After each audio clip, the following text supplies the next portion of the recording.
राज्यभरात अन्न आणि औषध प्रशासन विभागाच्या हॉटेल्सवर तपासणी मोहीम, ऑनलाईन फूड आणि वाढलेल्या हॉटेलिंगच्या पार्श्वभूमीवर कारवाई, 803 हॉटेल्सना सुधारणा नोटीस।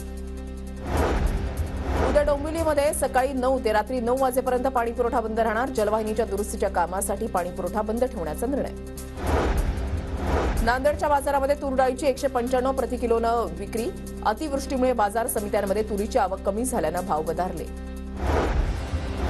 केंद्रीय मंत्री नितीन गडकरींच्या विरोधात लढण्यासाठी नागपूरमध्ये काँग्रेसकडून 38 जण इच्छुक, एकट्या रामटेक मतदारसंघामध्ये काँग्रेसचे 22 जण गडकरींविरोधात लढण्यास इच्छुक।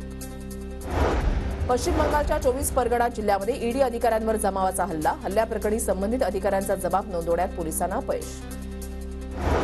गोंदियाच्या काही भागामध्ये अवकाळी पावसाच्या हजेरी, जिल्ह्यामध्ये थंडीमध्ये वाढ होण्याची शक्यता, अवकाळीमुळे शेतीचं नुकसान। उत्तर पुणे जिल्ह्याच्या जुन्नर, शिरूर, आंबेगाव, खेड तालुक्यामधल्या अनेक भागात दुसऱ्या दिवशीही अवकाळीनं बळीराजाची चिंता वाढवली।